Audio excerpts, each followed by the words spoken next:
하나님 말씀은 신약성경 야고보서 1장 2절에서 4절입니다. 신약성경 371쪽입니다.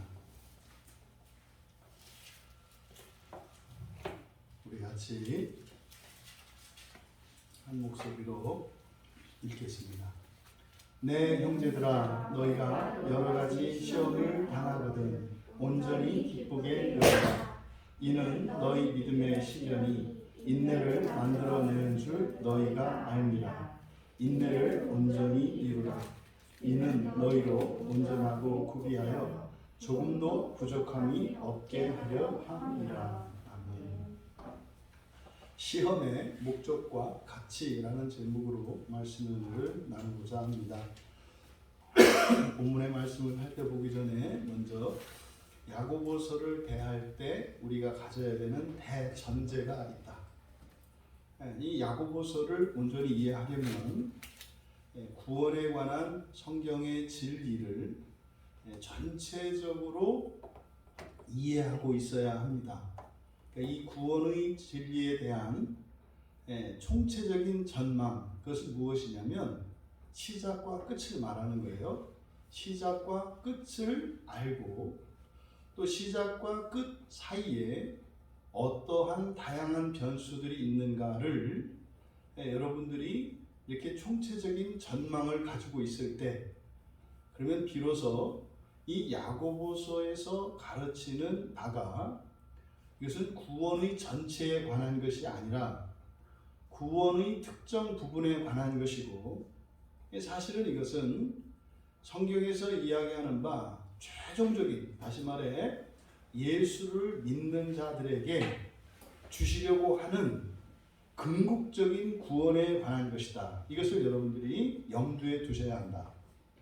그러면 이렇게 구원에 관해서 우리가 가장 중요한 키워드를 꼽는다면 믿음이라는 말을 꼽을 수가 있어요. 왜냐하면 성경에서 우리에게 교훈하는 바 구원은 오직 믿음으로 얻게 되기 때문입니다.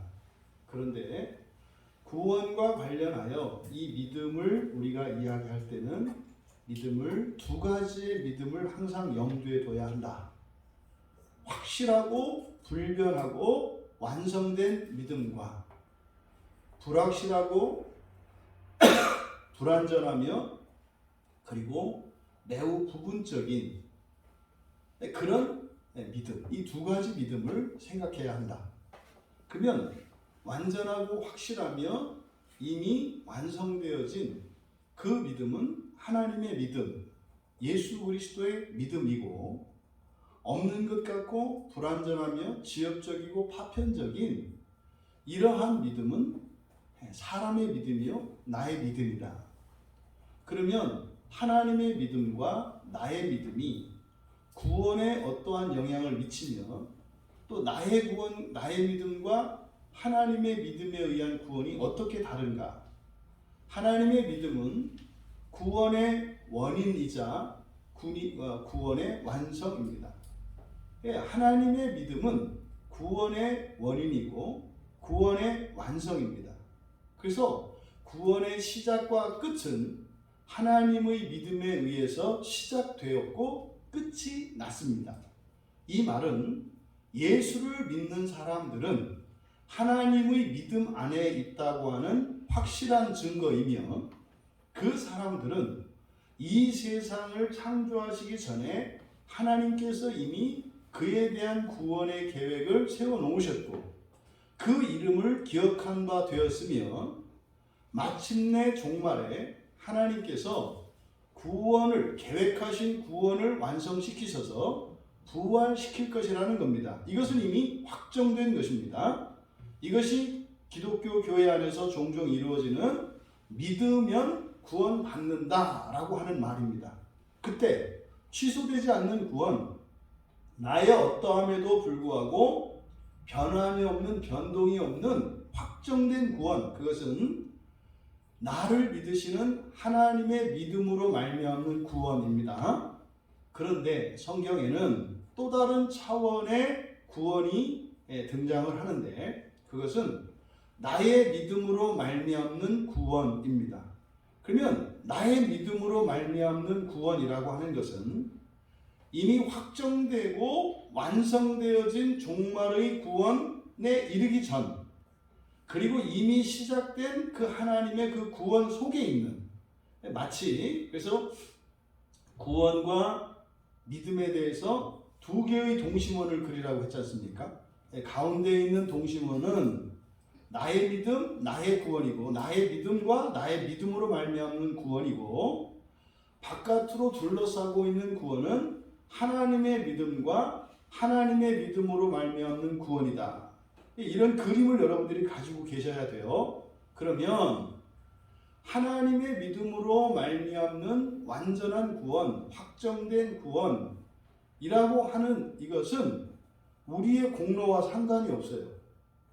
이것은 하나님의 전적인 절대 주권에 달려 있고, 이것은 완전히 하나님의 은혜에 의한 것입니다. 하지만 안에 있는 작은 동심원, 나의 믿음으로 말미암는 이 구원이라고 하는 것은 분명히 인과론적인 측면이 있다. 인과론적인 측면이 있다. 주의할 것은 이때 인과론이라고 하는 것은 원인이 반드시 결과를 동반한다고 해서는 안 되고, 그 원인과 결과가 우리가 이야기하는 것처럼 이런 인과적인 것이 아니라 그런 결과에 반드시 원인이 되는 나의 행위와 실천을 말하는 거예요. 그러면 나의 행위와 실천으로 인해서 그 결과가 반드시 일어나느냐? 그것은 아니에요. 하지만 나의 믿음이라고 하는 이 원인이 나의 믿음으로 말미암는 구원이라고 하는 결과를 만들어내는데 분명히 상관관계가 있다. 하지만 나의 믿음은 이것은 공로일 수는 없다. 왜냐하면 만약에 나의 믿음이 공로가 된다면 누구라도 그 믿음을 가지게 되면 동일한 결과를 나타내야 하기 때문입니다. 그러니까 그게 아니다 이 말이에요. 조심할 것은 원인으로서의 신자의 믿음과 이런 믿음의 행위, 이것은 공로가 아니라 행위다라고 하는 부분에 대한 이해를 분명히 하셔야 합니다. 오늘 여러분들이 누누이 제가 자주 설교 때 말씀을 드립니다만, 여러분들이 교회에 한번 나오시고 이렇게 한 것은 여러분의 실천이요, 여러분의 믿음의 실천이죠. 그리고 믿음의 행위입니다. 하지만 여러분의 이런 실천과 이런 행위가 하나님께 어떤 책임을 부과하는 것은 아니다 이 말이에요. 또 여러분들의 이런 실천과 행위가 여러분의 권리가 되는 것은 아니다 이 말이에요. 하지만 하나님께서는 어떻게 하신다는 거예요? 그것을 은혜를 베푸시는 수단으로 사용하신다는 거예요. 그러니까 인과론에서는 원인이 있으면 반드시 결과가 나와야 합니다. 필연적이라고요, 인과는. 그러니까 아궁이에다가 불을 떼면 굴뚝에서 연기가 나는 것은 필연적이에요. 이게 인과론입니다. 그러니까 우리의 믿음과 우리의 구원은 인과론적이다. 인과론이라고는 할 수 없고 인과론적이다. 무슨 말이냐면 마치 그런 거죠. 우리의 믿음의 실천과 믿음의 행위라는 것은 아궁이에 젖은 나무를 넣는 거예요. 아궁이에 젖은 나무를 넣는 거예요. 그냥 물기가 뚝뚝뚝뚝 떨어지는 젖은 나무를 아궁이에 넣는 거예요. 그리고 거기다가 불을 붙이는 게 아니에요. 거기다가 부채질을 하는 거예요. 그런데 굴뚝에서 연기가 난다 이 말이에요. 그러니까 내가 아궁이에 젖은 나무를 넣고 그 나무를 말리기 위해서 부채질을 한 것이 행위입니다만, 그렇게 하면 굴뚝에서 연기가 나는 것은 아니다 이 말이에요. 그래서 이거를 인과론적이다 이렇게 얘기한 거예요. 그러니까 지금 나의 믿음과 하나님의 믿음, 하나님의 믿음으로 말미암는 구원과 나의 믿음으로 말미암는 구원, 그리고 공로와 행위, 이러한 그림을 여러분들이 가지고 있고 이해한 다음에 이 성경을 보아야 한다. 그럼 야고보는 뭐에 관한 거다? 나의 믿음과 나의 믿음의 실천에 관한 거야. 나의 믿음의 실천에 관한 거예요. 그러니까요, 젖은 나무를 아궁이에 넣었는데 굴뚝에서 연기가 나게 하시는 하나님. 이것이 뭡니까? 나의 믿음으로 말미암는 구원이에요. 그러니까 나의 믿음의 행위, 나의 믿음의 실천은 실질적으로 어떠한 결과를 만들어내요. 근데 그것이 뭡니까? 하나님의 은혜인 거죠. 하지만 이 나의 믿음으로 말미암는 이 행위적 구원적인, 다시 말해 인과론적 구원이라고 하는 요 주제가 바로 야고보서의 주제다. 그러니까 이 야고보서를 가지고 루터가 혹평했다고 그러지 않습니까? 이 야고보서로 혹평한 이유가 뭐예요? 실제로 루터는 하나님의 믿음과 사람의 믿음을 구분하지 않았습니다.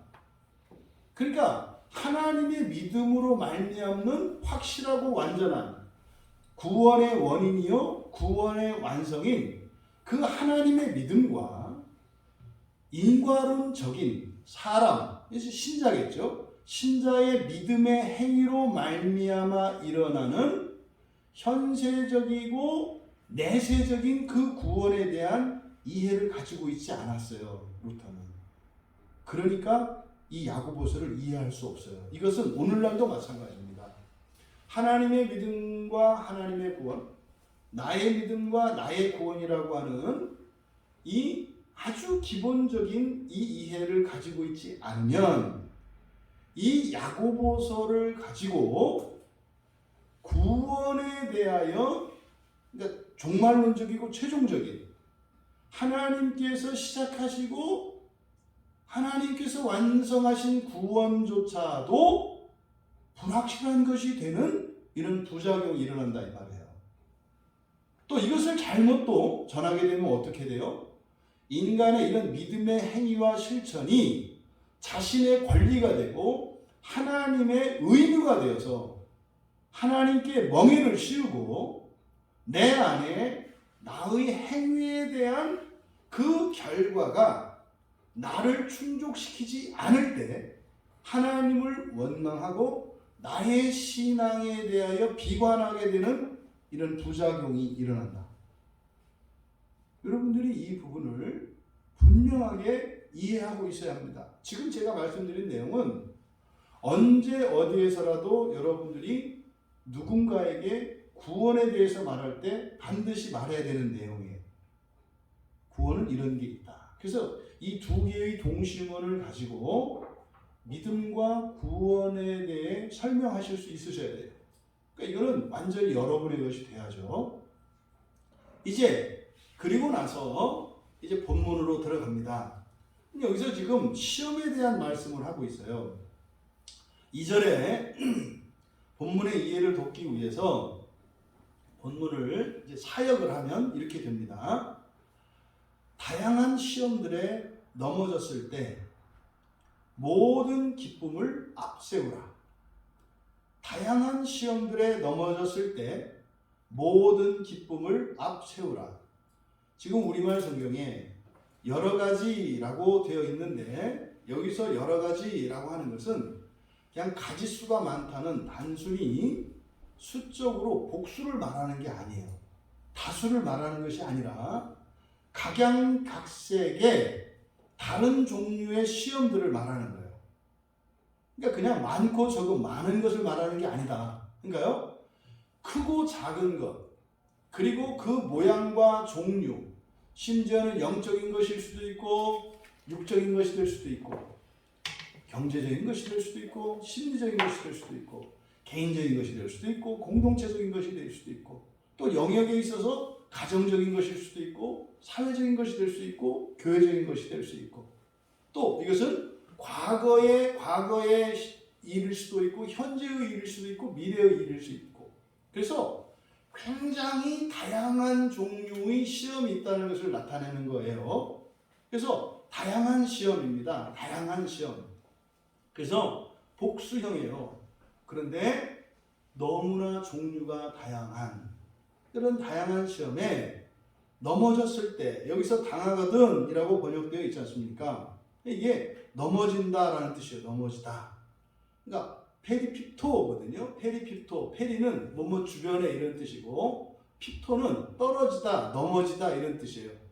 그러니까 서 있다가 말이죠. 딱 넘어지는 거예요, 옆으로. 그 뭐죠? 이렇게 탑쌓기 하는 거, 무슨, 뭐죠? 젠가? 젠가 이렇게 해서 하면 넘어뜨리지 않는 거잖아요. 그 게임. 최종적으로 넘어뜨리는 사람이 지는 거잖아요. 이렇게 젠가를 쌓아놓고 하나씩 빼낼 때 와르르 무너지지 않습니까? 그러면 그 기초가 되는 그 옆으로 떨어지죠. 무너지게 되면. 이게 바로 페리핍토예요. 그러니까 이게 떨어지는 거, 무너지는 거거든요. 그러니까 여기서 시험을 당하거든 이라고 되어 있는데 떨어지는 거고 넘어지는 거예요. 그리고 여기서 조심할 것은 우리말 성경은 시험을 당한다 이렇게 되어 있어요. 시험을 당한다. 그러니까 시험을 당하는 거니까 외부의 환경에 의해서 내가 당하는 수동적인 의미잖아요. 그런데 이 원문에서 중요한 것은 여기는 능동입니다. 능동. 그러니까 내가 능동적으로 시험에 빠져버린 걸 말하는 거예요. 그러니까 이것은 지금 시험을 들지 마라, 시험에 들지 마라 이런 얘기가 아닙니다. 이건 내가 어떠한 이유에서든지 나 스스로 내가 자초해서 시험에 넘어진 상태를 말해요. 그 다음에 여기라라고 번역되어 있는 이 말이 이끌다라는 말이에요. 이끌다. 그러니까 이게 헤게오마이인데 이끌다, 인도하다, 주도하다 이런 뜻이거든요. 근데 이제 우리말 성경에 이것을 여기다라고 번역이 되어 있어요. 여기다 또는 뭐 생각하다라고 이렇게 번역된 부분들이 있거든요. 근데 원래 이 단어가 가지고 있는 그 의미는 앞장서서 이끈다는 뜻이에요. 그러니까 이게 주도한다라고 하는 의미가 되겠죠. 주도하다.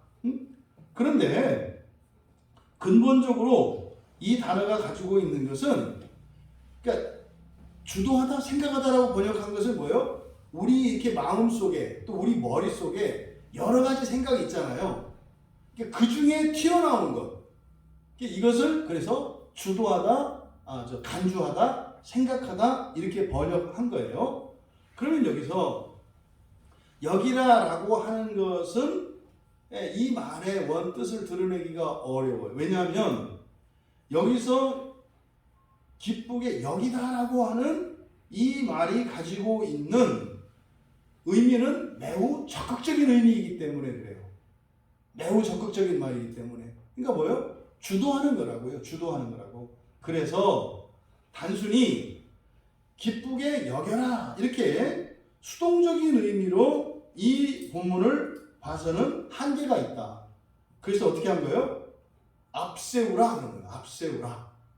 어떻게? 모든 기쁨을 앞세우라. 그러니까 굉장히 적극적입니다. 우리가 지난주에 살펴보았던 것처럼 이 야고보서는 야고보가 쓴 편지임에는 틀림이 없어요. 이게 서신서라고 했습니다. 그런데 이게 특징적인 게 뭐였어요? 서신서의 형태를 취하지 않고 있다 그랬어요. 그 편지인데 일반 편지 같지가 않다. 그 중에 특징 그런 그 편지 같지 않은 그런 형식적인 특이점. 그 중에 하나가 뭐라고 그랬어요? 전체 108개의 이렇게 명령문으로 되어 있는데 108개의 문장으로 되어 있는데 그 중에 절반에 해당하는 54개의 문장이 명령문으로 되어 있다고. 그러니까 이것은 편지라고 보기에는 어려운 형태다. 그러니까 명령문의 형태로 되어 있고요. 여기도 마찬가지입니다. 그래서 기쁘게 여겨라, 기뻐하라 뭐 이런 의미가 아니에요. 왜냐하면 그 내용이 뭡니까? 아니, 시험에 들어서 넘어졌는데 기뻐할 수가 있어요? 그러니까 기뻐할 수 없는 상황이거든요. 그래서 여기서는 기뻐하라는 것이 아니라 뭐 하라는 거다? 기쁨을 앞세우라. 그래서 다양한 시험들에 넘어졌을 때 모든 기쁨을 앞세우라 이렇게 한 거예요. 지금 우리말 성경에서 온전히라고 번역되어 있거든요. 이거는 너무 지나친 의역이에요. 이 온전히라는 말이 파스의 번역이거든요. 그러니까 모든입니다. 모든. 그래서 그냥 그대로 모든 기쁨 이렇게 해야 되는 거죠. 그래서 온전히 기쁘게 여기라가 아니라 모든 기쁨을 앞세우라 해야 맞다는 거예요. 이해되시죠? 그러면 지금 여기에서 말씀하는 바 다양한 시험들에 넘어졌을 때 모든 기쁨을 앞세워라. 근데 지금 여기서 얘기가 전제하고 있는 것은 뭐라고 했습니까? 환경적인 이런 거 아닙니다. 이거는 본인이 스스로 시험에 빠진 경우를 말하는 거예요. 그럼 여기서 우리가 시험에 대한 이 의미를 우리가 살펴보아야 하는데, 이 시험은 이중적인 의미가 있어요. 긍정적인 의미도 있고 부정적인 의미도 있어요. 여기에 지금 번역된 이 시험이라고 하는 이 말은 페이라스모스라는 말이에요. 페이라스모스. 이 페이라스모스는 긍정적인 의미로 이해할 때는 시험이라고 하고, 부정적인 의미로 이해할 때는 유혹이라고 합니다. 종종 여러분들이 성경에서 유혹에 대한 경고를 많이 하잖아요. 그러니까 그런 거예요. 에덴 동산에서 하와가 있는데 뱀이 찾아왔지 않습니까? 그때 여호와 하나님께서 금했던 그 나무의 열매를 따먹으라고 마귀가 이야기하잖아요. 그것이 한편으로는 시험이고 한편으로는 유혹이에요. 이게 뭡니까? 넘어지면 사실은 유혹되는 거죠. 또 긍정적으로 오히려 그것을 잘 이겨내면 그게 시험이 될 수도 있어요. 그래서 이 페이라스모스라고 하는 것이 이런 긍정적인 측면과 부정적인 측면이 항상 있습니다. 그러니까요, 우리가 인생을 살면서 어떤 시험이 어떤 사건으로 오잖아요. 그러니까 어떤 사건이 일어날 거에 대해서 너무 염려할 필요 없다. 우리가 저런 일이 생기면 어떡하지? 이렇게 불안해하고 그걸 염려할 것이 아니라 어떤 일이 생기든지 그것을 오히려 전화위복시켜서 기회로 삼을 수 있으면 되는 거죠. 그러니까 내 인생에 어떤 일이 일어나든 나는 이것을 기회로 삼으리라. 기회로 삼을 수 있는 준비를 하는 게 중요하지. 힘든 일을 일어나면 안 될 텐데. 이런 생각이 어리석은 일이다. 여러분 그러지 않아요? 도전을 하는 사람이 실패하는 거 아시죠? 그리고 실제로 목표를 정하고 도전을 하고 노력을 했던 사람이 좌절을 해요. 여러분 이 세상에서요, 성공하고 세상에서도 성공하고 다른 사람들보다 조금 더 나은 사람들의 공통점이 있어요. 어떤 사람은 능력이 뛰어나서 그렇게 성공할 수도 있어요. 근데 그건 공통점이 아니에요. 어떤 사람은요, 현격하게 보통 사람들보다도 능력이 없는데도 성공한 사람들이 있어요. 그러니까 타고난 능력이야 우리가 어떻게 할 수 없잖아요. 그걸 가지고 뭐 이렇게 푸념할 필요가 없어요.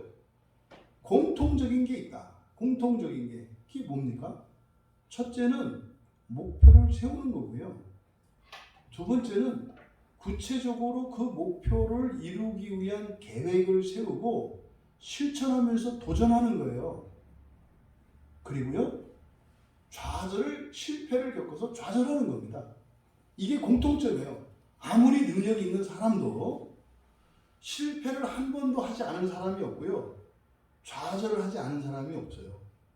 그래서 성공하고 더 나은 삶을 살기 원하는 세상 사람들도 그런 공통점을 발견할 수 있는데, 그들의 공통점이 뭐예요? 시험이에요. 시험을 두려워하지 않는다는 거예요. 시험을 두려워하지 않는다. 그러니까 신앙인들이 시험을 피하려고 살아요. 이것은 자기 발전이 없습니다. 자기 발전이 없다는 것은 뭐예요? 구원의 진전이 없다는 거예요. 이거는 굉장히 중요하고 심각한 문제예요. 그러니까요, 적당히 살아가는 사람들이 있거든요. 크게 문제가 없죠. 크게 문제가 없죠. 그러니까 여러분들이 사실은 좌절을 경험하면서 살아가기를 바랍니다. 너무나 많은 사람들이 실패를 두려워하고 좌절을 두려워해서 시험 자체를 포기하기 때문에 그들의 인생이 바뀌지 않는 것을 봐요. 너무나 많은 사람이 그렇습니다. 한 번도 좌절을 경험해보지 않은 사람이 있거든요. 그 사람은요, 인생에 대한 꿈과 미래에 대한 어떤 비전 그리고 소망을 따라 살아가지 않는다는 증거예요. 그러니까 실제로 어떤 목표를 세우고 계획을 세우고 도전을 할 수 있어요. 근데요, 끝까지 마지막 최종의 단계가 시험이거든요. 그러니까 중도 포기하면 목표를 세웠고요, 실천을 했는데도 실패나 좌절을 경험하지 않아요. 그런 사람들의 인생은 미완성의 인생이죠. 그러니까 인생의 진전이 일어나지 않는다 이 말이에요. 그래서 세상에서도 성공한 모든 사람들은 한 번의 성공을 위해서 적게는 수십 번에서 수백 번의 실패와 좌절이 있다는 것을 잊으시면 안 돼요. 그러니까 다른 사람들의 보통적인 삶에 못 미치는 사람들의 공통적인 특성이 있어요. 실패를 두려워해요. 그래서요, 실패한 적이 없어요. 실패한 적이. 그 사람들이 가지고 있는 생각은요, 기껏해야 실패는 안 했어. 왜? 중도 포기했기 때문에. 반드시 여러분은 이 시험에 대한 바른 이해를 가지셔야 하는데, 여기서 말하는 이 페이라스모스라고 하는 이 시험은 두 가지 측면이 있다. 긍정적인 측면과 부정적인 측면이 있다는 것을 먼저 여러분들이 아셔야 하고, 그 실제로 그러면 긍정적인 측면에서 시험이라고 하는 것은 이것은 무슨 죄에 빠진 이런 건 아니겠죠. 그것은 자신의 믿음, 자신의 신앙, 자신이 생각하는 자신의 어떤 수준, 이것을 스스로 점검해 보기 위해서 하는 거 아니겠습니까? 근데 유혹이라고 하는 것은 사실은 뭡니까? 유혹이라는 것은 이 페이라스모스의 부정적인 측면인데, 이거는 사실 죄에 빠진 경우거든요. 그는 뭐 잘못된 판단이나 또는 착각, 또 거짓 감정에 휩쓸려서 충동에 의해서 무엇인가를 판단하고 그 일을 한 거죠. 이게 유혹입니다. 그러면 어찌하였든 여기서는 이게 긍정적으로 시험이냐 부정적으로 유혹이냐에 대해서는 이야기하지 않아요. 상관없다 이 말이에요. 그러니까 이 시험이든 유혹이든 어찌하였든 둘 다 시험에 빠져버렸어요. 그럼 시험에 빠졌든 유혹에 빠졌든 상황은 똑같아요. 똑같이 괴로운 상황이에요. 똑같이 힘든 상황이에요. 왜? 시험에 들었기 때문에. 그러니까 지금 야고보는 그 점에만 착안하고 있는 거예요. 시험에 든 상태. 시험에 든 상태를 전제로 하고 있다. 그러니까 지금 이 시험이라고 하는 것은요, 사실 유혹에 빠지든 시험에 빠지든 그 빠졌을 때는 괴롭고 힘들어요. 그러니까 이때는 어떤 상태입니까? 구원이 필요한 상태죠. 구원이 필요한 상태. 그러니까 지금 바로 이런 거예요. 시험에 빠져 있는 이들이 스스로 걸어갈 수 있는 구원의 길을 제시하고 있는 거예요. 그러니까 이 야고보서의 이 첫 번째 던져주는 주제가 뭡니까? 신자들은요, 많은 종류의 시험에 빠집니다.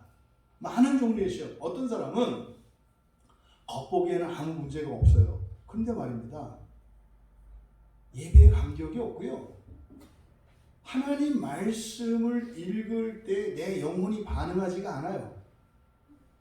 하나님을 찬양하는데요, 내 목소리를 높여서 찬양할 수가 없어요. 이 찬양의 가사에 내 감정이 막 고양이 되거나, 때로는요, 이 감정에 받쳐서 그 찬양의 가사에 눈물을 쏟고 말이죠, 두 팔을 향하여 들지 않을 수 없는 이런 일들이 안 일어난다면 그 사람은 다양한 종류의 시험 가운데 한 종류의 시험에 들어있는 거예요. 그 사람은 또 자신의 일상생활에서 드러난 죄, 그러니까 발견된 건 죄고 자기 자신이 인식하지 못하는 건 허물이라고 했잖아요. 그러면 자기의 일상 속에서 경험되어진 이 죄를 극복하려고 하지 않아요. 이미 시험이 된 거예요. 극복하려 하지 않는다는 게 뭡니까? 거부해요. 자신의 죄에 대해서 핑계를 대요. 그리고 책임을 전가해요. 이게 시험 든 증거예요. 또 내 안에는 무한한 허물이 있다고 하는 것을 망각하는 거예요. 내가 아무 문제가 없어요. 나의 일상을 잘 지키고 있다 이 말이에요. 그러니까 난 이만하면 됐다. 왜 그런 생각을 해요? 허물을 잊고 있는 거죠. 자기 허물을 잊고 있는 거예요. 아무 문제가 없어요. 여러분들이 이제 신앙생활을 하다 보면 그럴 때가 와요. 은혜가 딱 채워져 있고 나의 일상이 균형을 잡고 잘 살아갈 때 참 좋다 하는 때가 있어요. 큰 문제가 없어요. 그런데 말입니다. 그 상태가 지속이 되면 무언가가 부족한 것 같은 그게 와요. 무언가 부족한 때가 온다 이 말이에요. 그럼 사실은 새로운 변화를 요구하는 거거든요. 새로운 변화가 요구되면 변화되려면 1차적으로 일어나야 되는 게 뭡니까? 죄가 깨달아져야 돼요. 그러니까 죄라는 것은 아직 죄를 깨닫는 것은 지금까지는 깨닫지 못했던 허물을 인식하는 거죠. 그랬을 때 자신의 약점과 자신의 흠을 발견하게 돼요. 그럼 이제 허물이 죄가 된단 말이에요. 그러면 이것이 없어요. 이것도 어떤 상태예요? 시험에 빠져 있는 상태라는 말이에요. 그러니까 굉장히 다양한 상태에 우리가 시험에 빠져 있는 것이다. 그러니까 사실 여기서는 그래서 스스로 시험에 빠진 경우라고 말씀을 드렸는데 이건 사실은요 거의 대부분의 성도들의 상태예요. 어떤 상태? 만약에 여러분이요 날마다 살면서 이 구원의 기쁨과 감격이 일상 가운데서 경험되고 가끔은 말이죠. 그러니까 그냥 이파리 하나에도 여러분이 전율할 수 있는 오늘같이 이렇게 비 온 뒤에 그 푸르른 나뭇잎에서 뻗쳐나오는 그 생명력을 느끼고 공감하고 거기서 생명의 주 되시는 우리 주 예수 그리스도를 이렇게 공감하는 이런 경험이 없다. 그럼 시험이 든 거예요. 여러분들이 교회를 생각하고 예배당에 나올 때 마음이 막 앞서고 말이죠. 발걸음에 힘차고 말이죠. 또 여러분들이 예배를 드리고 기도할 때 이런 기대감과 또 하나님께서 주실 그 은혜에 대한 기대 그리고 이 시간을 통해서 내 안에 감춰져 있는 이런 허물들이 드러나기를 바라는 간절한 소원, 회개에 대한 소원이죠. 이런 것이 없는 상태라면 이미 시험에 든 상태거든요. 그러니까 문자적으로는 시험에 스스로 빠진 경우이지만 이게 실제 적용적으로는 뭐예요? 거의 모든 성도인 거예요. 거의 모든 성도. 그러면 여러분 이렇게 시험에 빠졌든 유혹에 빠졌든 뭐 이거는 우리가 이제 시험을 구분합니다만 이 야고보가 말씀하고 초점을 맞추는 것은 어쨌든 그 상태가 구원이 필요한 상태고 거기에서 벗어날 수 있는 길을 지금 가르쳐 주려고 하는 거예요. 여기서 다양한 시험들에 빠졌을 때 모든 기쁨을 앞세워라. 그러니까요. 시험에 빠졌을 때 거기서 빠져나올 수 있는 구체적인 방법을 가르쳐 준 거예요. 그러니까요. 여러분이 시험에 빠졌을 때 하나님 나를 이 시험에서 구원해 주세요 라고 기도했을 때 그 기도를 그냥 문자적으로 하나님이 들으시고 도와주실까요? 아니요. 스스로 여러분이 시험에 빠졌든 유혹에 빠졌든 그 상태에서는 아무리 나를 구원해 주세요라고 하셔도 돕지 않으세요. 왜요? 아니 여기 나갈 수 있는 길이 제시가 되었는데 그게 되겠어요? 그럼 하나님은 어떠한 형태로 도우시겠어요? 이 말씀을 믿고 말씀을 따라 그렇게 할 때 할 때 하나님이 도와주시는 거예요. 그러니까 기도해야 되는 것과 본인이 해야 되는 것을 정확하게 구분을 해라. 그럼 야고보 사도는요, 그러니까 이런 거예요. 여러분이 신앙생활하는데 밋밋하고 그런 감격과 즐거움과 영광이 안 느껴져요. 벗어날 수 있다 이 말이에요. 어떻게 해라? 모든 기쁨을 앞세워라. 또 여러분이 실생활에서 어떤 결핍과 큰 문제 속에서 여러분이 감당할 수 없는 어떤 환난과 고난 속에 있어요. 이것도 시험에 빠진 거잖아요. 그때 어떻게 하라는 거예요? 모든 기쁨을 앞세워라. 1차적으로 하나님의 말씀을 믿음으로 받아들이고 실천해야 되는 거예요. 믿음의 행위가 있어야 되는 거예요. 그럼 여기서 말하는 시험에 빠진 신자의 믿음의 실천은 뭡니까? 모든 기쁨을 앞세우는 거예요. 모든 기쁨을 앞세우는 거예요. 그러니까 주님께서요, 그러면 이 시험이라고 하는 것은 사실 성경에서 권장하는 것은 아니에요. 왜요? 왜 성경에서 권장하는 것은 아닐까요? 필요한 겁니다만 권장하지는 않아요. 그것을 우리가 어디에서 그 근거를 삼을 수 있어요? 예수님이 가르쳐 주신 기도예요. 예수님께서 제자들에게 마태복음 6장 14절과 누가복음 11장 4절에서 마태복음 6장 13절과 누가복음 11장 4절에서 제자들에게 기도를 가르쳐 주실 때 시험에 들게 하지 마시옵소서라고 기도하라고 말씀을 하세요. 그러니까 시험에 빠지는 것, 시험 속으로 들어가는 것 자체는요, 기회도 있습니다만 거기에는 무엇도 있어요? 위험도 있다고요. 그러니까 그것 자체가 성경에서 권장사항은 아니에요. 권장사항은 아니라고요. 그런데 야고보가 뭐라고 그랬습니까? 다양한 시험들 그랬잖아요. 그러니까 이거는 피할 수는 없어요. 그러니까 이거는 사실은 벗어날 수 없다라는 거죠. 인생을 살면서 시험은 벗어날 수 없다라고 하는 의도를 다양한 시험들이라고 말씀을 한 거예요. 그러니까 말입니다.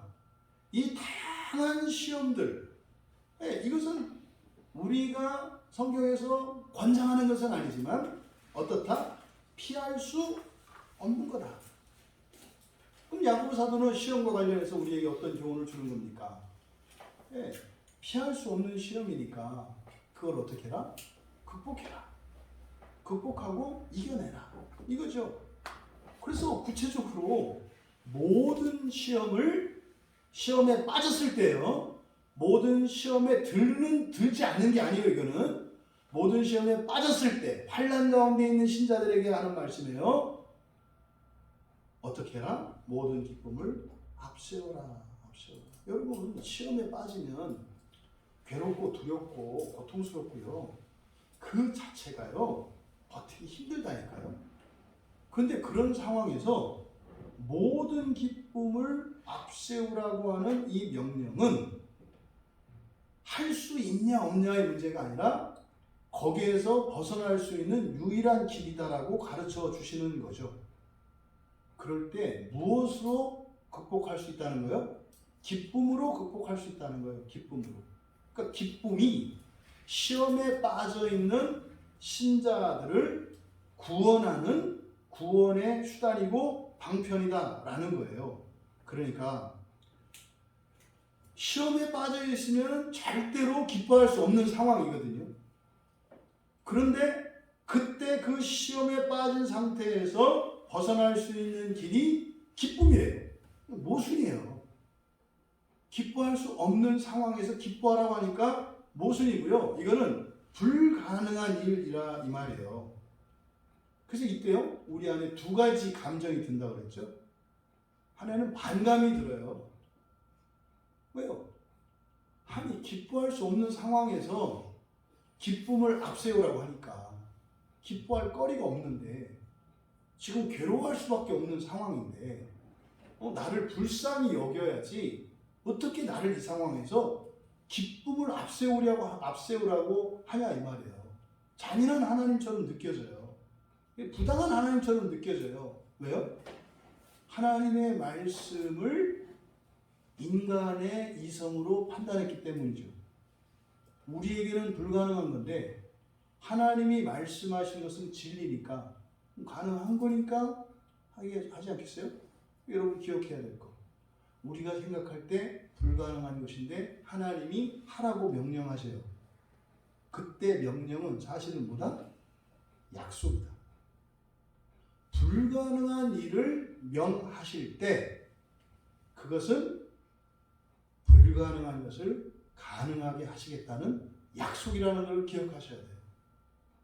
여러분, 홍해 앞에 선 이스라엘 백성들에게 그들을 구원할 길이 없어요. 나아갈 길이 없어요. 근데 모세에게 지팡이를 들어서 바다를 향해서, 그러니까 뭐예요?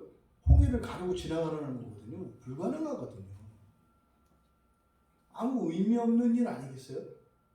홍해를 향해서 지팡이를 든들 그게 어떤 의미가 있겠냐고요.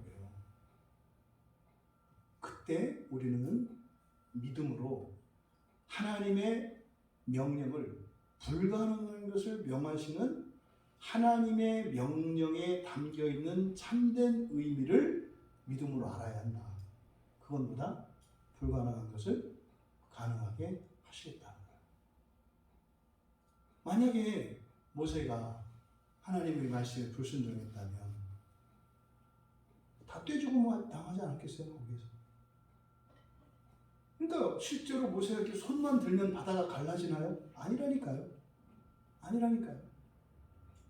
하지만 하나님의 명령에 따라서 순종하는 그 실천, 그 믿음의 행위가 있을 때, 젖은 나무를 아궁이에 넣고 부채질을 할 때 불을 일으키시는 하나님의 일을 본다는 거죠. 그러면 지금 여기서 절대로 기뻐할 수 없는 상황에서 기쁨을 앞세우라고 하는 이 야고보를 통해서 주신 하나님의 이 구원의 방편, 이것은 먼저 우리가 어떻게 됩니까? 믿어야 돼요. 믿어야 돼요. 이 말씀이. 그래서 하나님의 말씀은요, 진리이기 때문에 믿어야 돼요. 하나님의 말씀은 판단의 대상이 아니에요.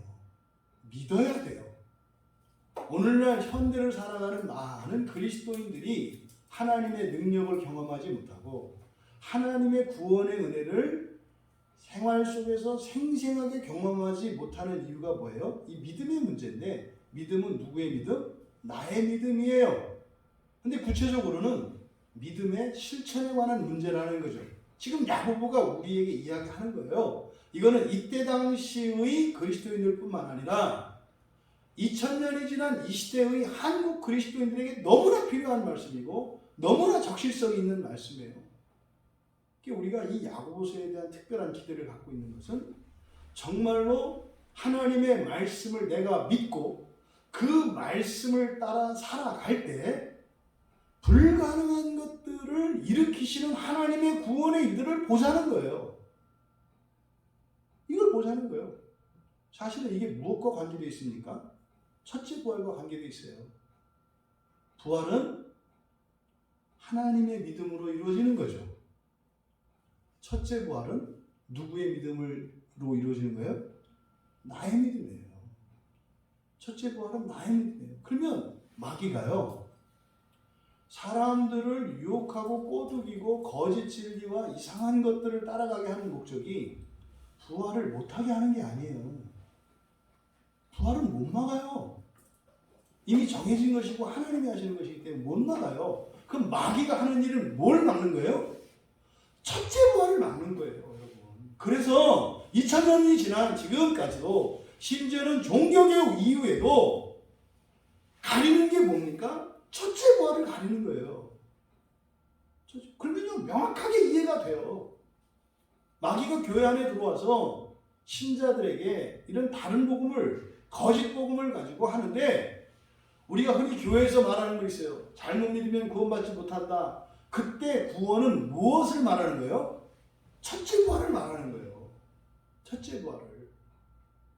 그러니까 지금 여기서 이야기하는 구원의, 야고보서의 구원의 구체적인 그 구원의 형태는 뭘 말하는 거예요? 첫째 부활이에요, 여러분. 부활이 아니라 첫째 부활이에요. 이렇게 하지 않으면, 그게 여기서 시험에 빠진 상태에서 못 태어나왔어요. 그럼 구원 못 받는다는 얘기예요? 루터는 그렇게 이해했어요. 루터는. 그러니까 말이 안 되는 거예요. 성경에서, 갈라디아서에서, 로마서에서 이미 봤잖아요. 하박국 선지자를 통해서 주셨던 이신칭의, 이신득의에 대한 이 복음을 발견하니까, 믿음으로 구원받는다고 하는 이 말씀을 발견하고 나니까 이해가 안 되는 거예요. 어떻게 하라는 거예요? 이게 지금 뭐에 관한 거다? 첫째 부활에 관한 것이다. 여러분, 여러분들의 눈이 성경을 읽을 때 부활에 관한 것인지 첫째 부활에 관한 것인지 믿음의 눈이 열리기를 바랍니다. 첫째 부활에 관한 것은요, 우리들에게 끊임없이 불가능한 것을 명령해요. 우리들에게 끊임없이 행위를 요구해요. 하지 마라, 해라 라고 하는 요구가 있어요. 그런데요, 부활에 관한 성경 말씀들은요, 일체 우리에게 어떠한 책임과 의무를 요구하지 않고 우리에게 평안을 줍니다. 걱정하지 마. 너의 죄까지도 내가 나의 선의 도구로 쓸 거야. 이건 하나님의 구원에 대한, 부활에 대한 말씀들이에요. 그래서 성경 어디를 보면 정말 아무것도 안 하고 예수만 믿으면 될 것 같은 뭐 그런 구절들이 있어요. 그때 평안을 얻잖아요. 근데 어떤 구절을 보는 거예요? 내가 이걸 극복하지 않고 이대로는 절대로 안 하고 내가 변화되지 않으면 구원을 이룰 것 같이 경고하는 그런 말씀들이 있어요. 이게 부활에 대한 부활 구원과 첫째 부활 구원에 대한 차이점이다. 그럼 여러분들이 성경을 오해하지 않을 수 있겠죠. 그러면 지금 여기서 기뻐할 수 없는, 기뻐하는 것이 아니라 괴롭고 슬퍼하고 원망하고 두려워하고 그렇게 할 수밖에 없는 상황 속에서 기쁨을 앞세워라. 근데 왜 기뻐하라 하지 않고 기쁨을 앞세우라고 했을까? 기뻐할 수 없는 상황이기 때문에 그래요. 거기서는요, 기뻐할 수 있는 게 없어요.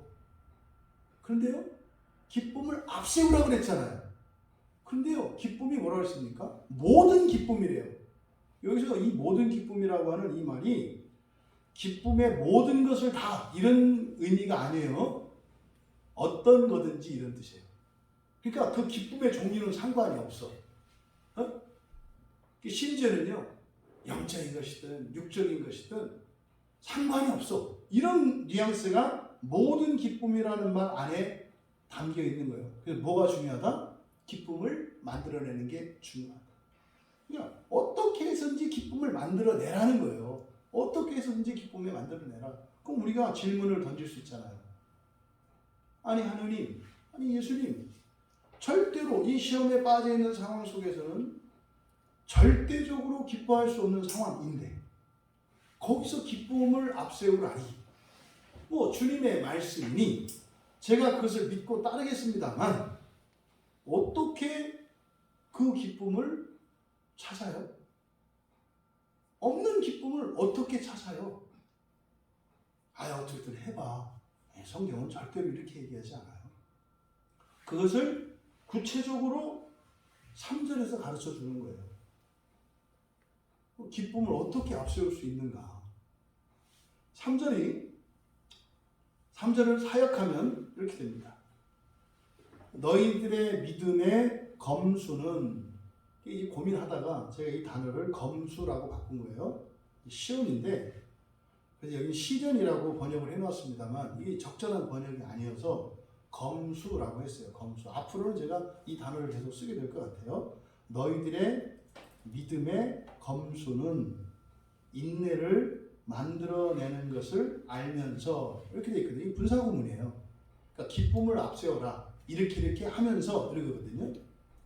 그러면 여기서 믿음의 검수, 이게 제가 검수라고 번역을 한 이 단어가 도키미온이에요. 도키미온.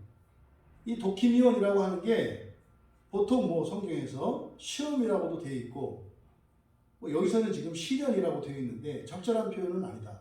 이게 정확한, 이 도키미온의 정확한 의미는 뭐냐면요, 물건을 만들고 어떤 일을 하는 데 있어서 최종적인 과정이에요. 그러니까 최종적인 과정이 뭡니까? 확인하는 거죠. 이게 다 됐나 안 됐나 확인하는 거. 고구마를 쪄요. 그러면 고구마를 쪄서 이 도키미오는 구체적으로 뭘 말하겠어요? 젓가락으로 찔러보는 거예요. 젓가락으로 찔러보는 게 도키미오예요. 그래서 이거를 앞에서 나왔던 이 페이라스모스 시험하고는 다른 거예요. 그러니까 이 도키미온이라고 하는 것은 그 과정이 끝났고 그 과정이 끝난 후에 그것이 완전한가 완전하지 않은가를 검사하는 거거든요. 그래서 이것을 검수라고 한 거예요. 검수. 이 검수는 뭡니까? 이것이 합격품이냐 불합격품이냐를 결정하는 최종적인 단계를 검수라고 해요. 한자로는 여러 가지가 있어요. 뭐 숫자를 세는 것도 검수인데 여기서 말하는 검수라고 하는 의미는 뭐예요? 최종적으로 완성이 됐는지 안 됐는지, 하자가 있는지 없는지. 그러니까 이게 이제 공장에서 물건을 출고할 때 하는 마지막 검수죠. 그래서 공산품에는 밑에 검인필 도장이 있죠. 검인 도장이. 이게 검수할 때 찍는 거예요. 완성. 이게 검수죠. 그래서 이 단어를 앞으로는 이 도키미오는 검수라고 이제 번역을 하는 게 좋겠다. 왜? 그게 정확한 의미를 드러내니까요. 그러니까 완성 여부를 검사하는 거예요. 이거 시험과는 전혀 달라요. 그러니까 이거는 뭐 긍정적이고 부정적인 게 없어요. 됐나 안 됐나 이렇게 고구마를 젓가락으로 찔러봐서 안 익었으면 어떻게 해요? 뚜껑 덮고 조금 더 찌는 거죠. 근데 익었으면요 불 끄고 꺼내서 먹으면 되는 거잖아요. 그러니까 하나님 우리가 인생을 살아가면서 이게 시험을 받을 때가 있고요. 이런 검수를 할 때가 있어요. 그 보세요. 우리가 인생을 살아가다 보면 인생의 한계에 부딪힌다 그랬죠. 이 한계. 이때 이제 한계를 넘는 이게 팔자가 바뀌고 운명이 바뀌는 거예요. 그럼 이제 내가 할 거 다 한 거예요. 은혜 하나님이 주셨던 그 은혜의 한계에 달하는 거예요. 이때 일어나는 게 시험이겠습니까? 검수겠습니까? 예? 대답을 마스크 써서 안 보이네. 이게 검수겠죠, 검수. 그러니까 반드시 최종적으로 단계를 넘을 때는 검수 단계가 있어요. 근데 그게 우리에게는 시험으로 느껴지죠. 어떤 사건이. 그러니까 고구마를 찔러보는 것과 같은 젓가락으로 찔러보는 것 같은 일이 일어나요. 이게 검수냐 시험이냐는 사실은 어떻게 알 수 있어요? 내가 한 번도 경험해 본 적도 없는 어떤 일이 일어나세요. 이건 검수예요. 이건 검수. 근데요, 예전에 겪었던 일이에요. 그리고 알겠어요. 어떻게 해야 되는지도 알겠어요. 이거는 시험이에요. 그러니까 최종적인 단계가 검수고 그 밑에서 일어나는 시험들을 시험이라고 한다. 떨어지면 유혹이 되는 거고요. 넘어서면 시험이 되는 거죠. 그러니까 시험과 유혹의 과정을 반복하면서 마지막의 시험, 이게 검수예요. 그러니까 하나님이 본성을 변화시키는 마지막 단계가 검수의 과정이에요. 이때 안 되어 있으면 넘지 못해요. 돌아가게 돼 있어요. 그래서 이 검수라고 하는 이것은 그래서 됐는가 안 됐는가를 보는 거예요. 그러면요, 하나님도 보고 나도 봐요. 종종 그러죠. 내가 이 정도는 된 줄 알았어요. 근데 어떤 상황이 딱 맞닥뜨렸는데 지나고 보니까 넘어진 거예요. 빠진 거예요. 내가 안 됐구나. 알게 되죠. 그러니까 하나님도 알고 나도 알아요. 그런데 지금 앞에서는 시험에 대해서 얘기를 했잖아요. 다양한 시험들에 대해서 얘기를 했는데 여기는 시험이 아니라 믿음의 검수라고 했잖아요. 그러니까 이 믿음의 검수라고 하는 것은 하나님이 하시는 거잖아요. 이거는 시험이 아니에요. 하나님은 시험하지 않아요. 근데 하나님이 하시는 건 뭐예요? 검수해요. 검수. 내가 그럴 만한 그릇이 됐는가 안 됐는가를 검수하신다고요. 그러니까 앞에서 이야기했던 이 시험이 하나님의 검수가 될 수도 있다는 거죠. 그러니까 이제 이론적으로는 그렇잖아요. 여러 가지 시험이 있는데 최종적인 시험이 검수입니다. 근데 우리는 어느 게 최종적인지를 분간할 수가 없어요.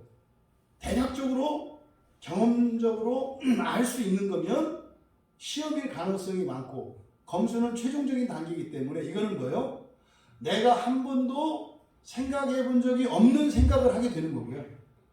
내가 한 번도 상상하지 못했던 것들을 상상하는 거고요. 이 검수의 단계가. 그런데 그 순간에는 나의 한계를 뛰어넘는 낯선 처음 거라고 생각을 해서 이거 검수인가 보다 했는데 떨어지고 나니까 생각이 나요. 아, 이게 처음이 아니라 옛날에도 있었네. 그래서 사실 시험과 검수를 우리는 지나고 나서 알아요. 지나고 나서. 어쨌든 그 시험은 무엇이 될 수 있다는 거예요. 시험에 빠진 것이 어떤 기회가 된다는 거예요? 믿음의 검수의 기회가 된다는 거예요. 그러면요, 시험에 빠진 것은 악한 일이고 불행한 일이죠. 근데 이것을 전화해보게 해요. 악을 선으로 바꾸는 거죠. 이것이 뭐가 될 수도 있다? 믿음의 검수가 될 수도 있다. 믿음의 검수가 될 수도 있다. 지금 여기서 말씀하고자 하는 바는 자기가 시험에 빠졌든 유혹에 빠진 것을 깨달았다면 내가 이거 왜 빠졌는지, 또 이 빠져서 내가 너 얼마나 힘든지, 또 뭐 이것을 어떻게 이 일로 인해서 앞으로 어떤 일이 일어날지, 이런 생각을 할 것이 아니라, 다시 말해 시험에 빠져 있는 이 원인을 생각하고 무슨 그거에 대한 책임을 묻고 이렇게 스스로 자학하거나 또 누군가에게 책임을 전가하거나 이렇게 하지 말고 뭐 하라는 거예요? 믿음의 검수의 기회로 삼으라는 거죠. 여러분, 이게 말은 쉽습니다만, 여러분들이 쉽게 이해할 수도 있습니다만, 실제 여러분의 삶 속에서 이런 일이 일어났을 때 여러분이 시험에 빠져 있는 상태에서 믿음의 검수의 기회로 바꾸려고 하면 여러분 마음속에서 거역하는 마음이 나와요. 싫은 마음이 나와요. 아니, 내가 지금 힘들어 죽겠는데 무슨 이것을 믿음의 검수의 기회로 삼으라는 거야. 모르니까 하는 얘기지. 이렇게 간다 이 말이에요. 어떤 경우든지 일단 빠졌다는 거요. 괴롭고 힘든 거고요. 만족스럽지 못하고요. 그런 건 아닐까요? 그러면 어떻게 해라? 그것을 믿음의 검수의 기회. 그러니까요, 자신의 믿음을 점검하는 기회로 삼으라는 거예요. 왜? 그렇게 내가 시험에 빠진 그것을 믿음의 검수의 기회로 만들어내면, 검수의 기회로 바꾸면 거기에서 뭐가 만들어진다? 인내가 만들어진다. 지금 야고보가 이렇게 얘기하는 거예요. 일단 시험에 빠진 상태예요. 그럼 이것을 어떤 기회로 삼아라? 믿음의 검수의 기회로 삼아라. 그러면 그 다음에 이 믿음의 검수의 기회로 삼으면 여기서 뭐가 생겨난다? 인내가 생겨난다. 근데 이때는 그 인내. 왜 그 인내라고 할까요? 여러 종류의 인내가 있는데 시험에 빠졌을 때 그것을 믿음의 검수의 기회로 삼아서 만들어지는 인내는 좀 특별한 인내라고 얘기를 하는 거예요. 그 인내. 또 하나는 야고보서의 구원의 주제가 뭐라고 그랬어요? 첫째 부활이라고 그랬죠. 그러니까요, 여기서 그 인내는 첫째 부활과 관계되어 있는 인내인 거예요. 그러니까 굉장히 값진 그 인내인 거죠. 그래서 이거를 그 인내 이렇게 이야기를 했습니다. 그러니까 마치 시험에 빠져 있을 때 그것을 믿음의 검수의 기회로 삼으면 거기서 그 인내를 얻을 수 있는데 그거는 금상첨화다 이렇게 얘기를 하는 거예요. 시험에 빠진 것을 믿음의 검수로 바꾸면 전화위복이에요. 실패를 성공으로 바꿀 수 있다 이 말이에요. 근데 거기에서 그 인내가 만들어지면 이건 뭐예요? 금상첨화다 이 말이에요. 그래서 시험에 빠진 것과 믿음의 검수와 인내의 관계를 지금 설명하고 있다. 그럼 여기서 우리가 알 수 있는 것은요, 그 인내는 믿음의 검수로 만들 수 있는 것이고, 그러니까 믿음이라고 하는 것이 그 인내를 만들기 위한 것이라고 말씀하는 거예요. 그 믿음이 여러 가지 기능과 효과가 있겠습니다만, 믿음이 가지고 있는 중요한 기능과 중요한 효과, 그 믿음으로 얻을 수 있는 유익, 반드시 얻어야 되는 유익, 이게 뭐라는 거예요? 그 인내예요, 그 인내. 여러분, 그 인내, 그러니까 믿음이라는 것은 또요, 그런 거예요. 이런 인내 없이는 믿음을 지킬 수 없다는 것을 우리가 또 알 수 있고, 여기를 통해서. 그러니까 믿음을 줘도 그것을 붙들고 인내하지 않으면 믿음을 잃어버리게 돼 있잖아요. 그래서 이 믿음은 하나님이 우리에게 주시는 건데, 그렇잖아요. 하나님의 믿음 안에 내 믿음이 생긴다 그랬잖아요. 하나님이 씨앗과 같이 내 믿음을 주세요. 근데 이 믿음을 잃어버릴 수도 있다고요. 근데 이걸 지키려면, 그리고 이거를 키우려면 반드시 뭘 해야 된다? 인내해야 된다는 거예요. 그러니까 믿음과 인내는 뗄래야 뗄 수가 없어요. 그런데 그 믿음의 검수의 과정을 통해서 만들어내는 그 인내가 절대적으로 필요하다. 왜? 첫째 부활을 소망하는 신자들에게는 그 인내가 절대적으로 필요하다. 단순히 견디는 이런 게 아니잖아요. 여러분, 믿음의 유익이 그래서 그 인내라고 말씀하는 것 같아요, 야고보가. 근데 이거는요, 사실은 예수님의 가르침을 그대로 전하는 거예요. 이건 야고보 개인의 생각이 아니죠. 누가복음 21장 19절에 우리가 주일에 살펴봤던 본문이잖아요. 누가복음 21장 19절에 너희의 그 인내로, 우리말 성경에는 너희 영혼을 얻으리라 이렇게 되어 있습니다만, 그 목숨이라고 그랬죠. 너희 목숨, 후시키라고 그랬죠. 근데 이때 목숨은요, 영원한 생명을 누리는 그 목숨, 그러니까 부활을 이야기하는 거라고 했어요. 그러니까 예수님께서 그 인내로 너희 목숨을 얻을 것이다. 누가복음 21장에서의 그 문맥에서의 그 인내라는 게 뭡니까? 환난을 견디는 거예요. 그 환난들을 야고보는 여기서 뭐라고 하는 거예요? 믿음의 검수라고 하는 거죠. 거기서 물러서지 않는 것, 거기서 신앙을 버리지 않는 것. 그러니까 예수님께서 말씀하신 그 인내나, 우리말 성경에는 그냥 인내라고 되어 있습니다만 거기도 그 인내예요. 그 인내. 환난을 견디는 인내, 그 인내.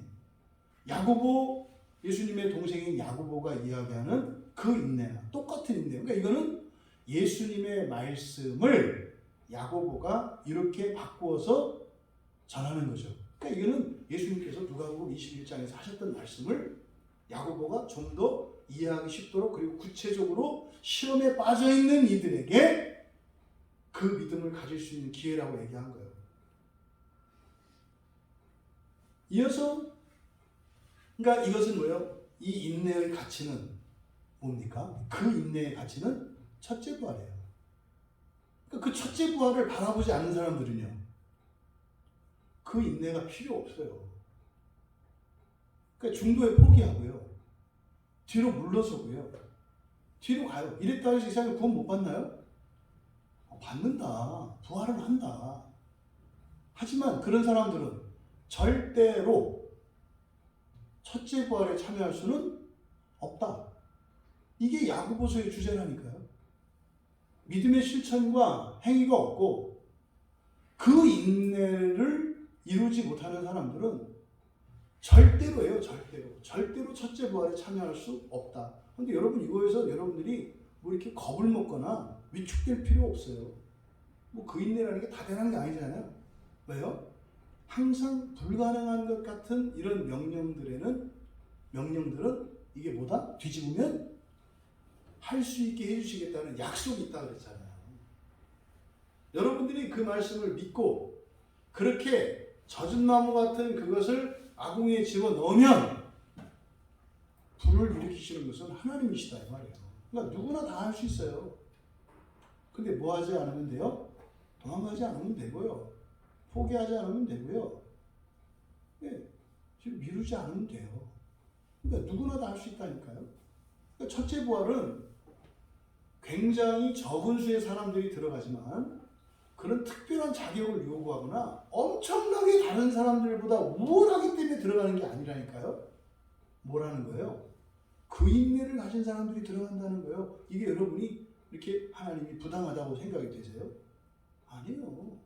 무슨 일을 했든 그 사람이 어떤 삶을 살았든 그 사람이 어떤 위치에 있든 상관이 없어요. 그 믿음, 그 인내, 그 인내면 된다는 거죠. 이어서 4절에 인내를 온전히 이루라. 이는 너희로 온전하고 구비하여 조금도 부족함이 없게 하려 함이라. 이게 이제 이것도 번역이 매끄럽지가 않아요. 그리고 실제로 중요한 거는 중요한 단어를 빼버렸어요. 일이라고 하는 에르곤, 이 일을 빼버렸어요. 여기 4절을 이제 사역을 하면 이렇게 됩니다. 바로 그 인내가, 바로라고 하는 것은 성경에 없는 거고 강조되어 있기 때문에 제가 쓰는 거예요. 바로 그 인내가 일을 온전하게 하라. 그러니까 바로 그 인내가 일을 온전하게 하도록 해라. 이상해요. 지금 이제 그 인내가 일을 온전하게 하라. 설명은 나중에 할게요. 그러면 너희가 온전하고 흠이 없게 될 것이며 미진한 것이 하나도 없게 될 것이다. 다시요. 바로 그 인내가 일을 온전하게 하라. 그러면 너희가 온전하고 흠이 없게 될 것이며 미진한 것이 하나도 없게 될 것이다. 그래서 단어들을 살펴보면 온전하게라고, 온전하게, 또 온전하고, 온전하다라는 말이 있잖아요. 온전히, 온전하고, 우리말 성경에 이게 텔레이오스예요. 텔레이오스. 이 텔레이오스라고 하는 것은 완성한, 완성된 이런 뜻이에요.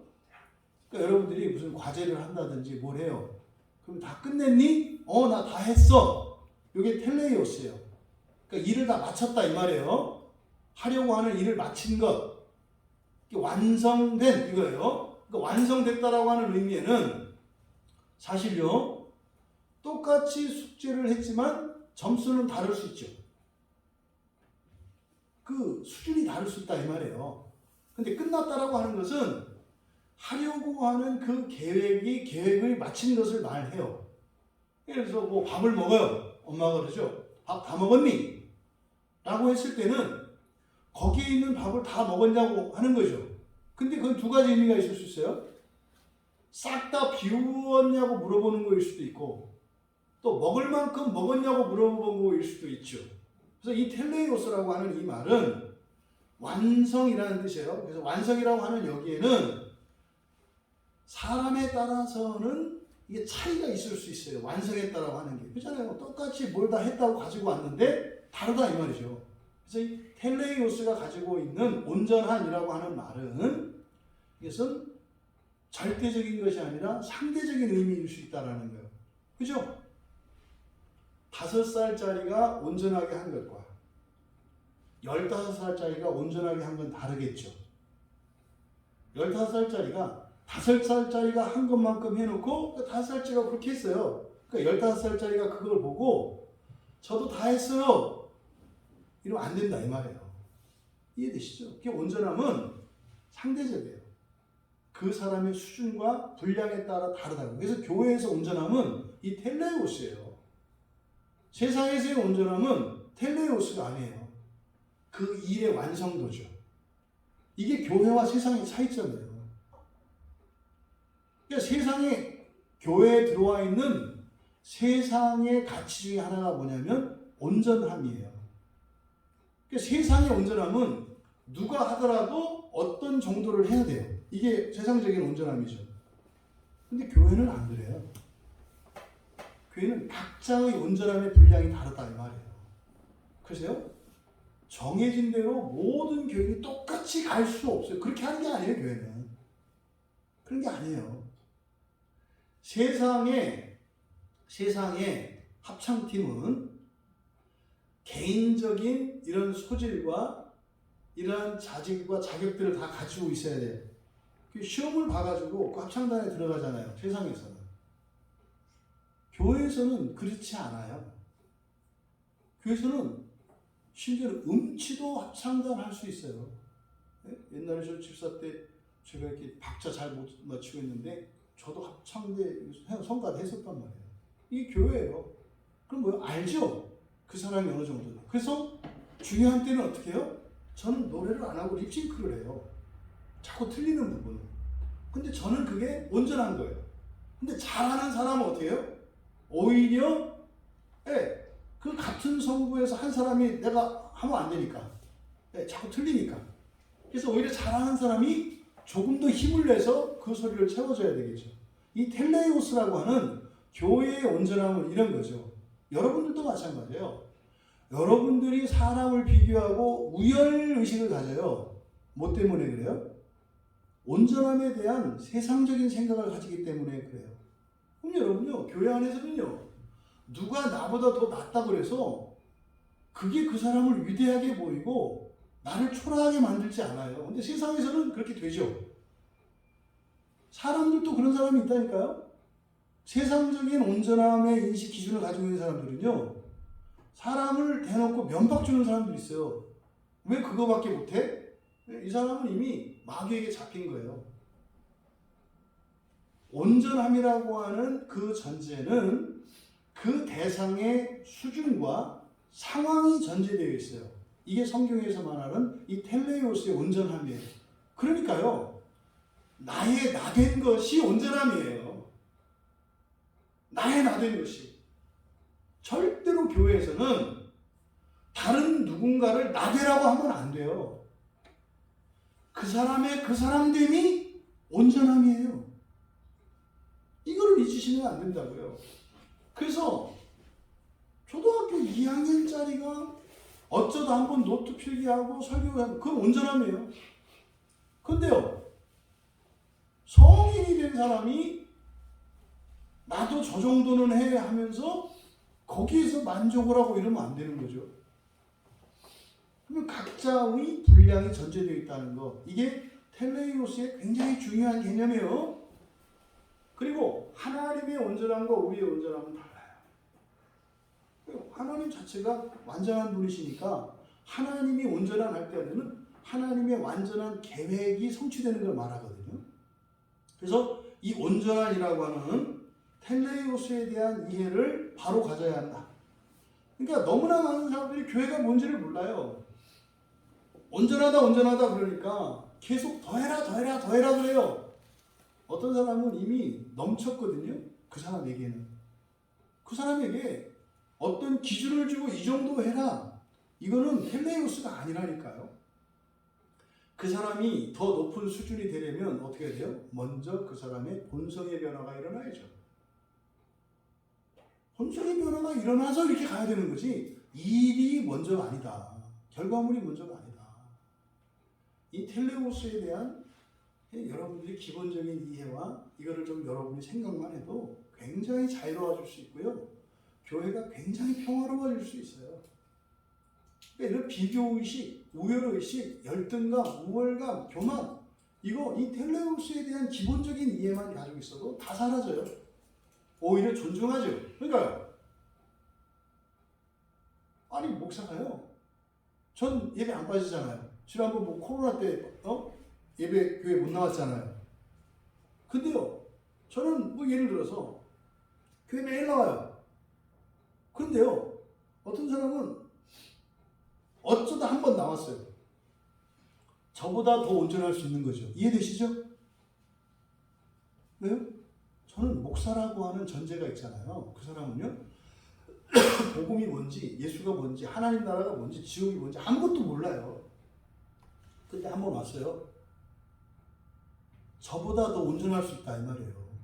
그러니까 단순히 수량의 비교를 가지고 그리고 그 질을 가지고 온전함을 따지는 게 아니다. 그 사람이 어떤 사람이냐에 따라서 달라지는 거예요. 그러니까 반대로 더 잘할 수 있는 사람이 어느 정도 잘했어요. 근데요, 절대로 잘할 수 없는 사람이 조금 덜 잘못했어요. 이 사람이 더 온전할 수 있다 이 말이에요. 이해되시죠? 이거를 분별하는 게 목사라니까요. 더 할 수 있는데 하지 않아. 어떤 사람은 더 할 수 없는데 더 해. 이 사람은 과한 거예요. 이 사람은요, 모자란 거예요. 그래서 이 온전함이라고 하는 기본적인 전제는 그 일을 행하는 그 대상의 수준, 이것이 전제되어 있다. 이게 지금 온전함. 그러니까 인내를 온전히 이루라 이렇게 되어 있는데, 이것도 이제 번역도 잘못되어 있지만, 그 인내가 일을 온전하게 하라 그랬을 때, 이때 온전하게 하라고 하는 것은 그냥 일반적인 기준의 완성도를 말하는 게 아니라 여기는 상대적인 개념이라고 그랬어요. 그러니까 그 믿음을 가지고 있는 그 사람이 누구냐에 따라서 이건 상대적인 거예요. 그러니까 여기는 뭐예요?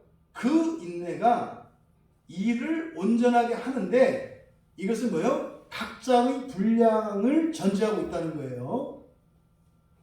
또 뒤에 구비하여라고 번역된 말이 있어요. 구비하여, 우리말 성경에 구비하여라고 번역된 이 말이 홀로크레로스라는 말이거든요. 홀로크레로스, 이게 홀이에요. 홀, 영어예요. 홀, WHOLE 이렇게 된가요? 홀, 그 전체를 나타내는 말이죠. 그래서 구비하여라고 번역한 이 말은 홀레크레로스라는 말이거든요.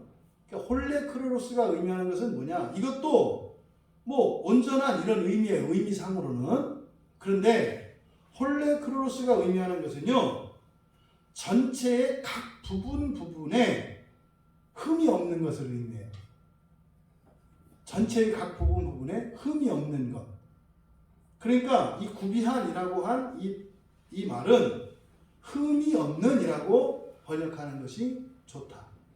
우리나라 지금 하나님 나라 가신 우리나라 유명한 목사님 이름이 한 점 흠이 없는 한흠이라고 하는 이름을 가진 목사님이 있어요. 오카는 목사님. 한 점 흠이 없는 구슬과 같은 사람이 되어라. 오카는 요거예요. 이게. 구비한 사람이 되라는 뜻이에요. 오카는. 구비하다라고 하는 이게 뭐예요? 흠이 없는 이런 뜻이에요. 흠이 없는. 그러니까 완전을 나타내는 건데 흠이 없는. 그래서 각 부분에 부족함이 없는 이런 거죠. 여러분, 흠이 없어야 한다는 것은 이게 뭐예요? 전체의 모든 영역에 흠이 없는 걸 말해요. 인격이면 인격, 육체면 육체, 외모면 외모, 내면이면 내면, 그 사람의 영혼이면 영혼, 그 사람의 과거면 과거, 현재면 현재, 미래면 미래, 여기 흠이 없는 것을 말해요. 이게 홀로크레로스예요. 그래서 흠이 없는이라고 번역을 해야 한다. 그래서 아까 번역할 때 그랬죠? 너희가 온전하고 흠이 없게 될 것이며, 이게 온전하다라고 하는 것은요, 우리의 분량대로 다 되는 걸 말하는 거라고 했어요. 그러니까 이 온전하다라고 하는 의미에는 존재론적인 결함이나 불완전성이 내재되어 있어요. 온전하다라고 하는 이 말에는. 그런데 흠이 없다라고 하는 것은 비로소 완성이 되는 거죠. 그러니까 씨앗은 씨앗으로서, 싹은 싹으로서, 꽃은 꽃으로서 어떻게? 온전하고 흠이 없는 이런 거죠. 그러면 그렇게 흠이 없게 될 것이며, 그 다음에 부족함이 없게, 부족함이라고 번역되어 있는데 이제 분사인데요. 부족하다라는 말이거든요. 부족하다. 이거 레이포예요. 레이포는 남겨두다, 부족하다 이런 뜻이에요. 하다 만 거, 못 마친 거. 그래서 이걸 제가 미진한 것 이렇게 번역을 했죠. 미진한 것. 아직 되지 않은 거. 여러분이 어떤 죄를 지금 회개하고 있어요. 근데 아직 완전히 극복되지는 않았어요. 극복되지 않았기 때문에 이게 자꾸 뭐 횟수는 줄어들었지만 반복되고 있는 일들이 있어요. 이게 미진한 거죠. 아직 해결되지 않은 거. 그러니까 완전히 해결되지 않은 거. 그게 미진한 거. 이게 레이포가 나타내는 말이에요. 그러면 너희가 온전하고 흠이 없게 될 것이며 미진한 것이 하나도 없게 될 것이다. 그러니까요. 이게 제가 자꾸 강조하는 거잖아요. 여러분들이 인생을 마치고 육체의 목숨이 딱 끝날 때 그때 여러분 남겨진 것이 없어야 합니다. 그러잖아요. 요 얘기예요. 요 얘기. 미진한 것이 없어야 한다. 그러니까 미진한 것이 없는 것과 온전하고 흠이 없게 되는 것, 이게 사실은 동격이거든요. 온전하고 흠이 없게 되는 게 미진한 게 없는 거예요. 남겨진 게 없는 거예요. 근데 이게 지금 절대적인 게 아니라 그랬잖아요. 상대적이라고 그랬잖아요. 그러니까 그러면 죽기 전에 모든 죄를 다 회개하고 이렇게 해야 된다는 말입니까? 수준이 있다고 그랬죠. 그 사람의 수준. 상대적인 거라고. 정말로 완성시키는 것은 주님이 하실 일이다. 주님이 하실 일이다.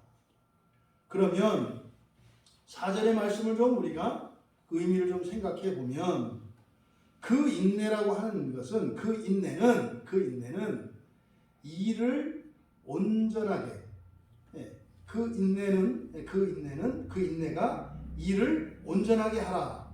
이게 좀 그 의미가 좀 정확하게 들어오지 않게 돼 있어요. 그러니까 예서 야고보가 강조하고자 하는 게 뭐냐면 그 인내는 우리의 일상생활에 일에 어떤 영향을 미쳐요. 우리 일상생활에. 그러니까 여러분들이 하는 일에 그 인내가 영향을 미친다고요. 어떤 사람은요, 일을 하면 하는 듯 마는 듯 하는 사람이 있어요. 어떤 사람은요, 일을 하게 되면은 완벽하게 깔끔히 처리하는 사람이 있고, 어떤 사람은 일을 했는데 그 일은 마쳤는데 그 일을 마치고 난 뒤에 그 사람이 만들어 놓은 또 다른 일이 있을 수 있어요. 이해되시죠? 무슨 말인지.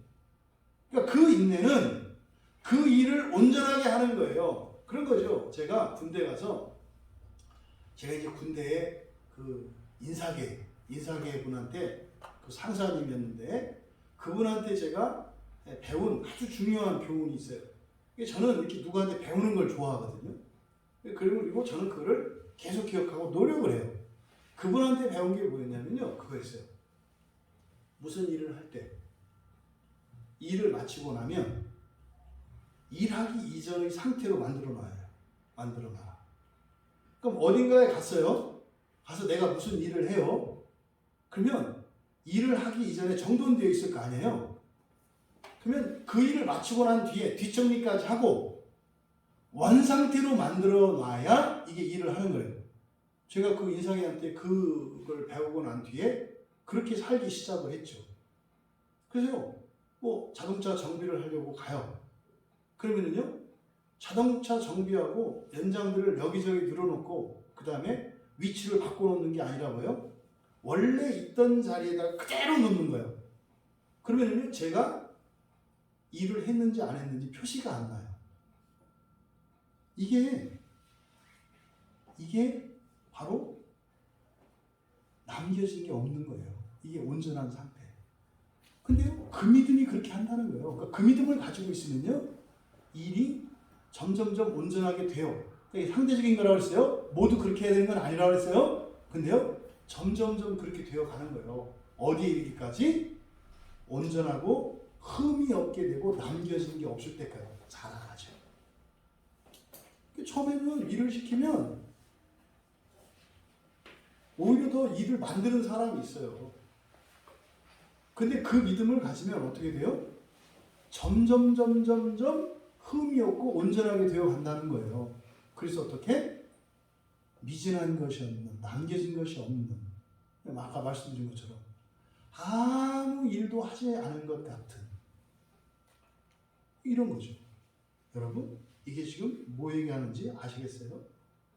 그 인내는 첫째 부활에 들어가게 하는 중요한 수단인데, 그게 이 세상을 사는 동안도 그 사람의 삶을 점점 온전하게 한다는 뜻이에요. 그래서 우리가 첫째 부활에 들어가기 위해서 살아가는 사람들의 인생 속에서는 하는 일들이 점점 나아지게 되고 점점 흠이 없어지게 되고 점점 발전하게 된다는 얘기를 하는 거죠. 여기서.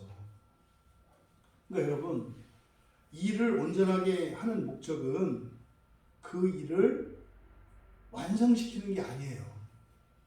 그러니까 일을 하는 목적은요, 온전히 하는 것인데 그게 그 일을 완성시키고 이렇게 다른 사람들이 보기 완벽하게 하는 게 목적이 아니에요. 일을 하는 목적은 무엇 때문이에요? 그 인내 때문이에요. 그 인내로 살아가는 게 중요해요. 그래서요, 일이 필요해요. 일을 해봐야 완성도의 진전을 알 수가 있잖아요. 그러니까 우리가 첫째 부활을 위해서 이런 믿음의 검수를 통해서 그 인내를 만들어내는데 그 인내가 현재의 실생활에 아무런 유익이 없느냐? 그렇지 않다는 거예요. 현재의 삶 속에서도요, 첫째 부활을 향해서 가는 사람들은 현재의 삶 속에서도 흠이 없고 완전하게 되어지는 질적, 양적 이런 수준의 변화가 일어난다는 거예요. 그래서요, 첫째 부활에 들어갈 사람들은요, 표시가 나요. 표시가 나요. 그냥 어떤 종교적인 확신이나 신념이나 이게 아니라 첫째 부활에 참여할 사람들은, 첫째 부활에 들어갈 사람들은 가시적인 변화와 진전이 일어난다는 거예요. 어디에서? 그 사람 삶의 영역 속에서. 야고보서의 주제는 첫째 부활이다. 그래서 이 시험의 목적과 같이 시험에 빠져 있을 때 그럼 하나님이 왜 나를 이런 어려운 가운데 두시는가요? 야고보가 얘기하는 거죠. 상관없어. 시험에 들 수 있으면 들지 않는 게 좋은데 시험에 빠졌다 하더라도 그거 왜 그랬느냐 이러지 마. 그거 좋은 거야. 그거를 굉장한 기회로 삼을 수 있어. 무엇을 만들 수 있는? 그 인내를 만들 수 있는. 그럼 네가 시험에 빠졌든 유혹에 빠졌든 현재 네가 겪고 있는 그 어려움, 무료함, 답답함, 그 무감각함 그거를 통해서 그 인내를 만들어낼 수 있어. 근데 어떻게 그것을 그 인내를 만들어낼 수 있다? 믿음의 검수로 자기의 믿음을 점검하는 기회로 세워라, 삼아라. 내 믿음이 어디 있는가? 그랬을 때 여러분들이 예수님께서 우리에게 주신 그 믿음으로 기쁨을 누리며 살 수 있다는 거예요. 근데 지금 3절과 4절에서 결국 우리는 어떻게 시험에 빠져 있을 때 기쁨을 얻을 수 있다는 거예요. 요 내용이죠. 시험에 빠진 이것이 내가 잘못한 거고 하나님께 벌 받을까 봐 두려워 떨고 내가 그 실수한 것, 착각한 것 그걸 막 후회하고 자책하고 또 나를 그 시험에 들게 한 그 사람을 원망하고 미워할 것이 아니라 이게 그 믿음을 만들어낼 수 있는 좋은 기회라고? 그러니까요, 금방 불행의 원인이었던 그 시험에 빠진 그것이 뭐가 돼요? 기쁨이 되는 거예요. 그러잖아요. 여러분한테 누군가가 큰 돌멩이 하나를 쥐고 집에 가져가라고 하나씩 절대로 놓으면 안 된다고 너무 무거워서 쩔쩔매고 있었는데 야고보가 그러면 그거 사실은 그거 다이아몬드다? 그러면요, 지고받은 짐 때문에 그 나한테 짐 져준 사람을 원망하고 옹호를 후회하고 왜 여기 있는 것 같은가. 근데 그게 다이아몬드라는 걸 알게 됐을 때 힘든 게 사라지는 건 아니에요. 그 사람에게 뭐가 생겨요? 기쁨이 생기는 거예요. 기쁨. 바로 하나님께서 신자들이 이 세상을 살아갈 때 시험의 과정을 거치게 돼요. 근데 거기에는 목적이 있고 시험이 큰 가치가 있다. 그것을 어떻게? 그 인내를 만들어내는 기회로 삼아라. 근데 어떻게 그 인내로 삼을 수 있다? 기쁨을 앞세워라. 그 기쁨을 알려면 바로 이 시험의 그 목적과 가치, 그 의미를 알 때 비로소 불행하다고 주저앉을 수밖에 없는 절망적인 상황 속에서 놀라운 소망과 그 기쁨이 생겨난다는 것이죠. 부디 야고보께서 우리에게 주신 이 놀라운 시험에 빠져 있을 때 이거를 전화회복시키고 오히려 그것을 통해서 첫째 부활에 절대적으로 필요한 그 믿음을 만들어서 그 믿음으로 현재의 삶 속에서도 나의 인생을 점점점 완성도를 높여간다고 하는 이 놀라운 영적 비밀을 여러분들이 깨달으시고 믿음으로 받으셔서 환난 가운데 시험 가운데 빠져 있을지라도 그때도 기뻐할 수 있는, 그래서 첫째 부활을 향해서 살아갈 수 있는 우리 모두 되시기를 주님의 이름으로 축원합니다. 말씀을 생각하며 우리 잠시 기도하겠습니다. 오늘 이 말씀의 의미들을 주신 은혜를 생각하면서 여러분 기도할 때 한번 우리 각자를 돌아보십시오. 내가 시험에 들었을 때 그때 시험은 다양한 시험이라고 했습니다. 다양한 시험이라고 했어요. 그러면 과거에 또 현재에 또 미래에 내가 빠지기 싫지만 빠질 수밖에 없는 그 시험에 빠졌을 때 그때 우리가 기억해야 할 것은 그것에 기쁨을 앞세우는 거구나. 기쁨을 앞세우는 거구나. 그럼 지난날 우리가 그런 시험에 빠졌었다면 그때 그 연단을 만들어낼 수 있는 거였어요. 그 연단을 만들어낼 수 있는 거였어요. 근데 그 비밀을 오늘 알게 됐지 않습니까? 앞으로 하나님 이 시험에 빠져 있을 때조차도 그 연단을 만들어낼 수 있다면 그것은 엄청나게 가치 있는 것이고 영광스러운 것인 것을 알게 되었습니다. 여러분들의 인생의 과거의 일들을 되돌아보시고 또 현재와 미래를 오늘 말씀을 가지고 어떻게 살아가야 할 것인지 말씀의 은혜를 생각하며 우리 잠시 기도합니다.